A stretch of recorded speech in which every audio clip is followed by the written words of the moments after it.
राम राम भाई सारन है। मैं मोहित शर्मा लेकर आया हूँ एक और न्यू मैथमेटिकल फिजिक्स की वीडियो। आज की वीडियो में हम पढ़ेंगे भाई क्ले हैमिल्टन थ्योरम। अब तक भाई हमने सारी मैट्रिक्स कवर कर ली है और eigen value eigen vector cover कर लिए हैं। आज हम पढ़ेंगे भाई क्ले हैमिल्टन थ्योरम को। इसमें क्या होता है भाई, हमारे पास according to Cayley Hamilton theorem every square matrix satisfy its characteristics equation. यहाँ पर ये क्या कह रहा है, ये कह रहा है भाई हमारे पास देखो एक कैरेक्टरिस्टिक इक्वेशन होती है ए माइनस का लैम्डा आई बराबर है 0। ये कैरेक्टरिस्टिक इक्वेशन होती है भाई। जब हम इसको सोल्व करते हैं तो हमारे पास कुछ इस फॉर्म में आता है कि lambda square minus 3 lambda plus 4 is equal to 0। ऐसे एक हमारे पास क्या बन जाती है भाई, फॉर्म बन जाती है। उसको हम क्या कहते हैं, कैरेक्टरिस्टिक इक्वेशन कहते हैं। तो ये कह रहा है कि जब हम उस कैरेक्टरिस्टिक इक्वेशन में किसी भी स्क्वायर मैट्रिक्स को पुट करते हैं तो वो मैट्रिक्स उस इक्वेशन को क्या करती है, सेटिस्फाई करती है। और करना भी चाहिए भाई, क्योंकि हमें जो ये इक्वेशन मिलती है किससे मिलती है, मैट्रिक्स से ही मिलती है। और किसी भी मैट्रिक्स से हमें कोई भी रूट, मान लें हमारे पास कोई क्वाड्रेटिक इक्वेशन है, अगर हमें उससे रूट मिल रही है तो रूट सीधी सी बात है भाई उस इक्वेशन को सेटिस्फाई करेंगे। तो यहाँ पर भी यही काम है, हमें स्क्वायर मैट्रिक्स से हमें क्या मिल रहा है, रूट मिल, ये आइगन वैल्यू मिल रही है और आइगन वैल्यू उसको सेटिस्फाई करेंगी ही। या हम कह सकते हैं कि स्क्वायर मैट्रिक्स से हमें क्या मिल रहा है, कैरेक्टरिस्टिक इक्वेशन मिल रहा है। तो सीधी सी बात है भाई कि वो स्क्वायर मैट्रिक्स इस इक्वेशन को सेटिस्फाई करेगी। तो यहाँ पर यही है भाई कि स्क्वायर मैट्रिक्स ए को अगर मैं कैरेक्टरिस्टिक इक्वेशन में पुट करता हूँ तो वह उसे सेटिस्फाई करेगी। यहाँ पर हमें एक बात ही ध्यान रखनी है कि लैम्डा को किसी रिप्लेस करना है, मैट्रिक्स ए से।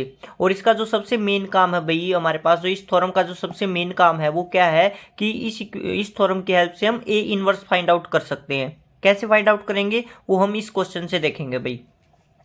देखो यदि हमारे पास ए कोई मैट्रिक्स ये गिवन दे रखी है भाई, तो ये कह रहा है कि ए इनवर्स निकालो यूजिंग क्ले हैमिल्टन थ्योरम की हेल्प से। तो देखो भाई हम ए इनवर्स कैसे फाइंड आउट करते हैं।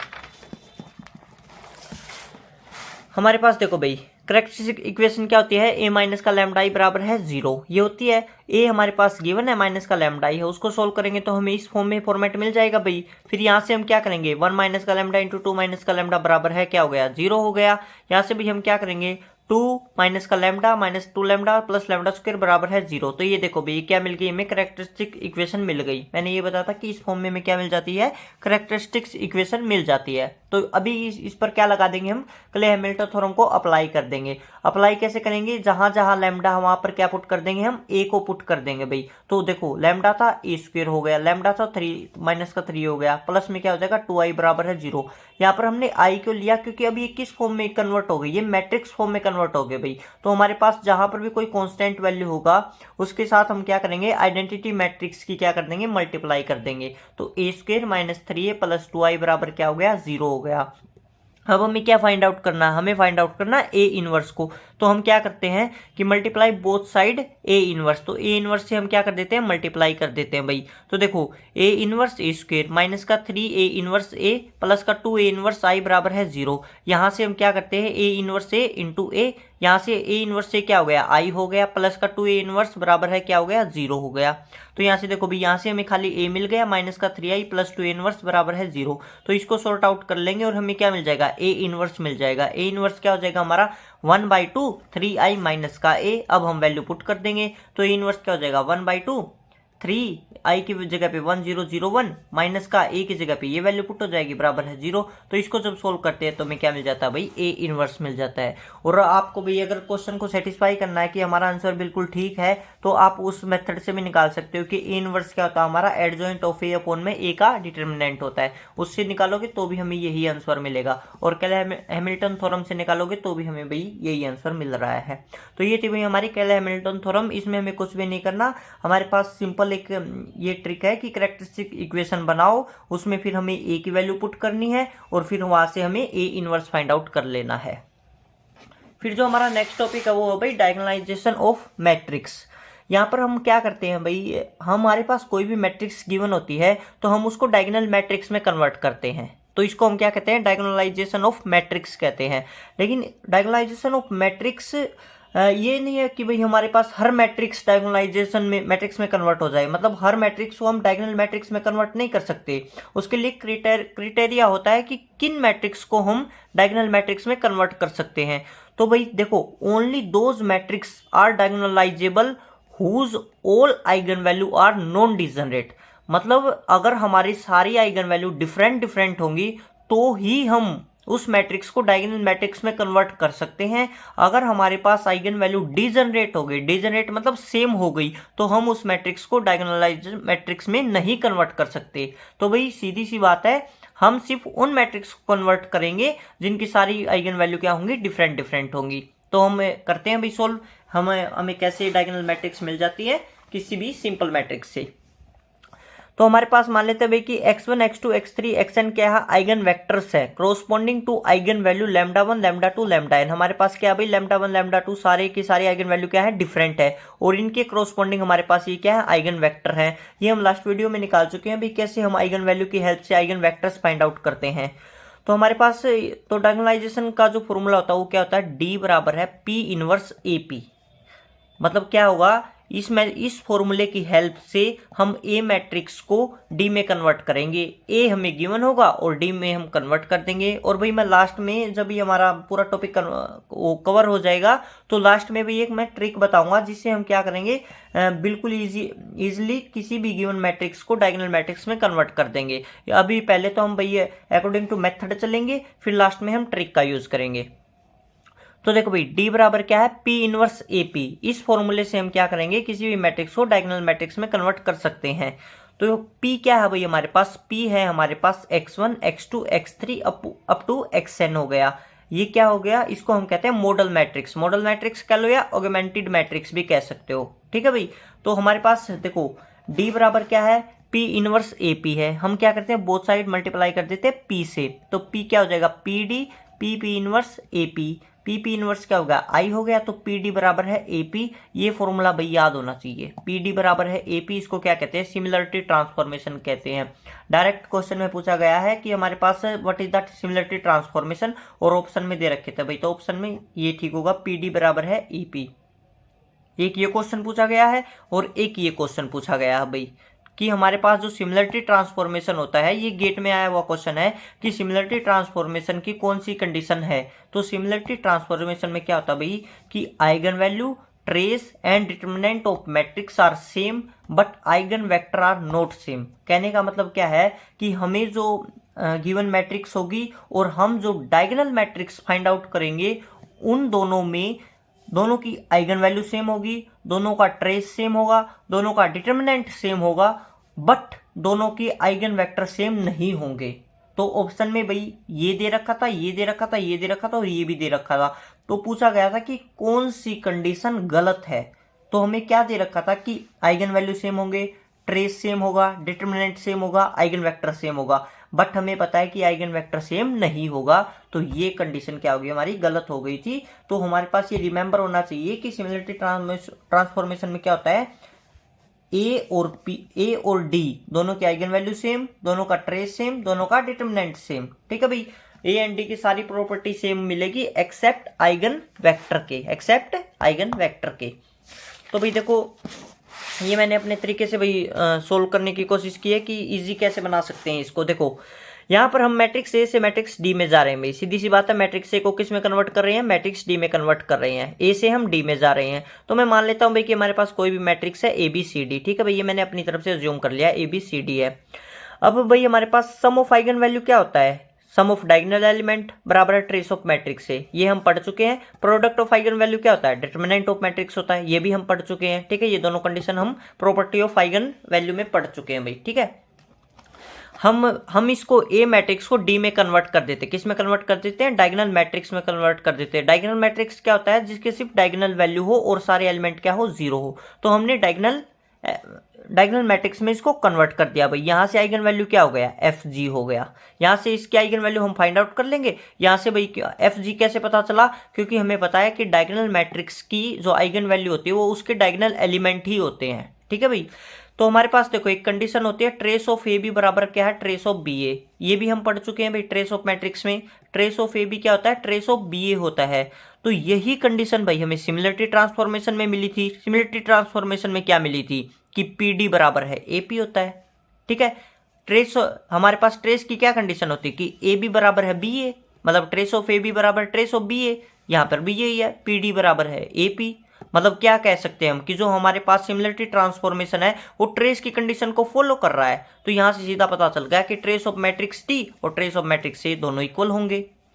Eigen value of D eigen value of A दोनों इक्वल होंगे। Determinant of D determinant of A दोनों क्या होंगे, इक्वल होंगे। ठीक है भाई, तो हमारे पास but eigen vector of D and eigen vector of A are different. ठीक है भाई, ये आइगन वेक्टर ऑफ डी और ए का कोई भी वो नहीं होगा भाई, सिमिलरिटी दोनों क्या होंगे, डिफरेंट होंगे। हमें आइगन वेक्टर ऑफ डी तो पता है भाई कि 1001 होते हैं, क्योंकि कोई भी डायगोनल मैट्रिक्स है उसके आइगन वेक्टर यही होते हैं 1001। बट हमारे पास आइगन वेक्टर ऑफ ए हैं वो कुछ और ही मिलेंगे भाई, डिफरेंट मिलेंगे। तो भाई ये तीन कंडीशन ये होती है सिमिलर, और एक फोर्थ कंडीशन ये होती है जो कि डिफरेंट होती है भाई। ठीक है, ये हमारे पास क्या होती है भाई, सिमिलरिटी ट्रांसफॉर्मेशन की कंडीशन होती है। अब हम एग्जांपल देते हैं भाई कि हम कैसे किसी भी मैट्रिक्स को डायगोनल मैट्रिक्स में कैसे कन्वर्ट करेंगे। इस फॉर्मेट से हम कन्वर्ट करते हैं भाई, ये फॉर्मेट आपको आना चाहिए।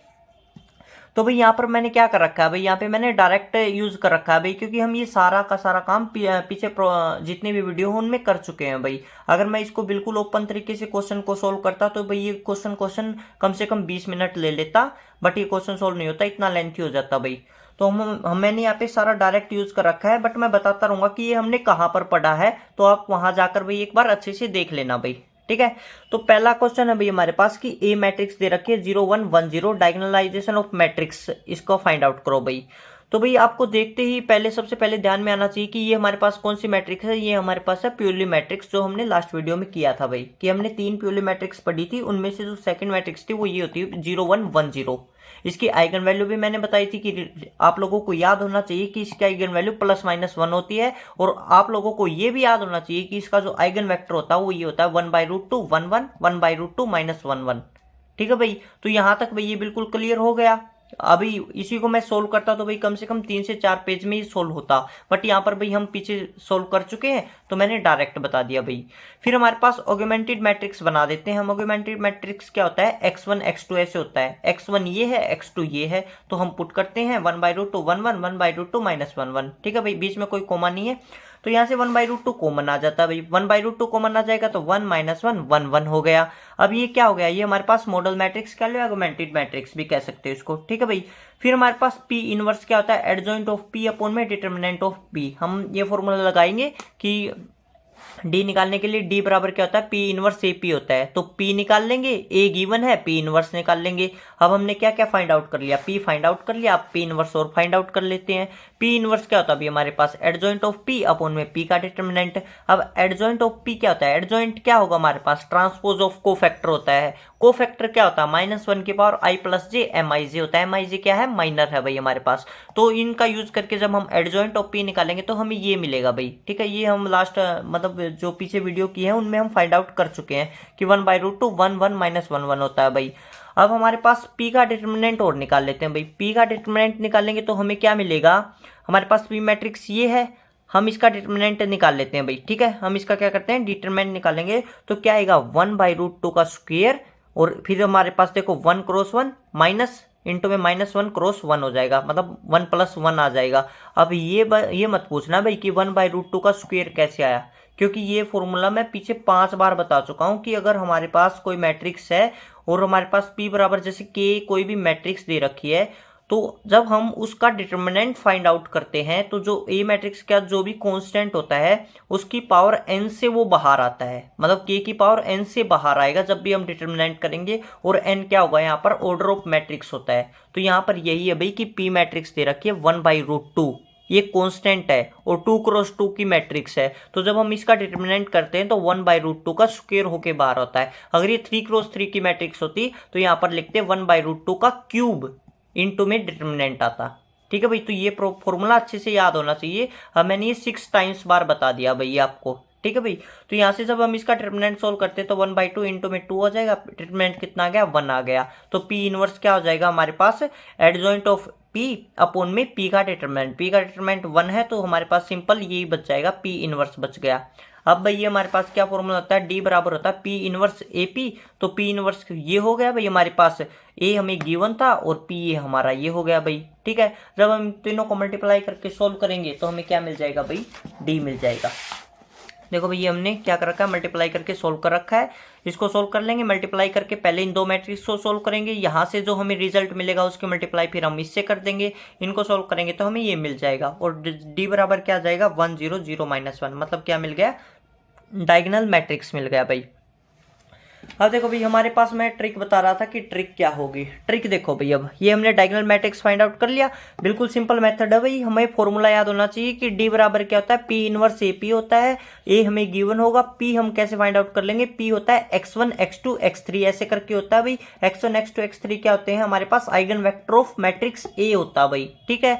तो वहां से फिर हम पी इनवर्स निकालेंगे। पी इनवर्स क्या होता है, एडजॉइंट ऑफ पी अपॉन में पी का डिटर्मिनेंट होता है भाई। एडजॉइंट ऑफ पी क्या होता है, ट्रांसपोज ऑफ कोफैक्टर होता है भाई। कोफैक्टर क्या होता है हमारे पास, -1 की power i plus j into में माइनर होता है भाई। तो वहां से हमारा पी इनवर्स आ जाएगा, फिर हम तीनों की मल्टीप्लाई कर देंगे, मल्टीप्लाई करके हमारे पास डायगोनल मैट्रिक्स आ जाएगा भाई। ये तो था भाई हमारे पास जो स्टैंडर्ड मेथड है वो। अब भाई ट्रिक का यूज कैसे कर सकते हैं, देखो हमें पता है कि आइगन वैल्यू ऑफ ए और eigen value of D equal होंगे भाई, ठीक है। अब देखो भाई आइगन वैल्यू ऑफ डी क्या होता है, हमारे पास जो डायगोनल एलिमेंट होते हैं वही तो आइगन वैल्यू ऑफ डी होते हैं।